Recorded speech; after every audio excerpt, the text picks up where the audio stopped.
வாங்க பாரதி. நானே உங்களை கூப்பிடலான்னு தான் இருந்தேன், நீங்களே வந்துட்டீங்க. இங்க ஒரு பிரச்சனை, அதை பத்தி உங்ககிட்ட கேட்கணும். சார், பாட்டி வந்து நீங்க என்ன பேசிட்டு இருந்தீங்கிற விவரத்தை என்கிட்ட சொன்னாங்க. அத கேட்டுட்டு தான் நான் வந்தேன். தெரியாம தான் கேக்குறேன், எதுக்காக இப்படி ஒரு பழிய ஏன் மேல போட்டீங்க? இத பாருங்க சார், ஆதி சாருக்கு அந்த தாலி எவ்வளவு முக்கியம்னு எனக்கு நல்லா தெரியும். அந்த தாலியை நான் எடுத்திருப்பேன்னு நீங்க சந்தேகப்படுறத என்னால சத்தியமா ஏத்துக்கவே முடியல. எப்படி உங்களால இப்படி எல்லாம் யோசிக்க முடியுதுன்னு எனக்கு தெரியல. பாரதி, அவசரப்படாதீங்க.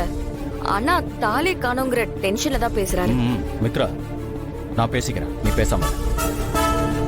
பாரதி, எதுக்கு நீங்க இவ்வளவு டென்ஷன் ஆகுறீங்க? இப்ப என்ன சொல்லிட்டோம்? வீட்டுல இருந்த ஒரு முக்கியமான பொருளை காணும். ஆதி ரூமுக்கு நீங்க கேஷுவலா வந்துட்டு போறவங்க தானே? காலையில உங்களுக்கு நடந்த பிரச்சனை எல்லாம் நாங்க எல்லாரும் பார்த்துட்டு தானே இருந்தோம். அந்த பைனான்சியர் வந்து வாங்கின பணத்தை நீங்க திருப்பி கொடுக்க கெடு வச்சுட்டு போயிருக்கான். வீட்டு வாசல்ல நின்னு கடனை திருப்பி கொடுங்கன்னு அவன் அசிங்கப்படுத்திட்டு போயிருக்கான். இதெல்லாம் நடந்தது இல்ல. நீங்க என்ன பண்ண போறீங்க?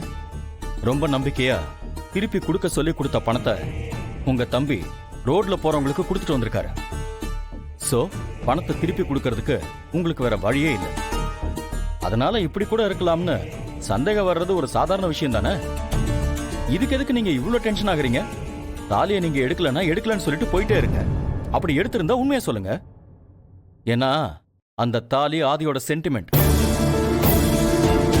அவங்க அம்மா அந்த தாலி மூலமா ஆதி கூடவே இருக்கிறதா நினைச்சு அவர் வாழ்ந்துட்டு இருக்காரு. சார், நீங்க என்ன பேசுறீங்கன்னு தெரிஞ்சுதான் பேசுறீங்களா? நீங்க நினைக்கிற மாதிரி அப்படி ஒரு விஷயத்தை பண்ற அளவுக்கு நான் கேவலமானவ கிடையாது. ஆதிக்கு அந்த தாலி எவ்வளவு முக்கியம்னு எனக்கு நல்லாவே தெரியும். நீங்க பேசுறத பார்த்தா எனக்கு திருட்டு பட்டம் கட்டுற மாதிரியே இருக்கு. சர்வ சாதாரணமா கடனை கட்டுறதுக்காக அந்த தாலியை நான் எடுத்திருப்பேன்னு எப்படி சார் உங்களால யோசிக்க முடிஞ்சது? எங்க கிட்ட பணம் இல்லாம இருக்கலாம், ஆனா நேர்மை நிறையவே இருக்கு. மத்தவங்கள மாதிரி எங்களுக்கு சொந்தமில்லாத பொருள் அடையறதுக்கு நாங்க எப்பவுமே ஆசைப்பட மாட்டோம். இன்னொரு தடவை நான் அந்த தாலியை எடுத்திருப்பேன்னு தயவு செஞ்சு என்கிட்ட கேட்காதீங்க. நீங்க சொல்றதெல்லாம் சரிதான் பாரதி. இந்த வீட்டுல எங்களை தவிர நீங்க மட்டும்தான் இருக்கீங்க. இப்ப தாலி காணாம போயிருக்கு. நாங்க யாரும் அதை எடுக்க மாட்டோம். எங்களுக்கு அந்த அவசியமே கிடையாது. இப்ப கூட காலையில அந்த பைனான்சியர் வந்து பிரச்சனை பண்ணாம இருந்திருந்தா நான் இந்த மாதிரி யோசிச்சிருக்கவே மாட்டேன். உங்க பிரச்சனையை சால்வ் பண்றதுக்காக நீங்க இப்படி பண்ணிருப்பீங்கன்னு எனக்கு தோணுச்சு. அதனாலதான் கேட்டேன். போதும் சார், திரும்ப திரும்ப ஒரே விஷயத்த நீங்க சொல்றதுனால அது உண்மையாகாது.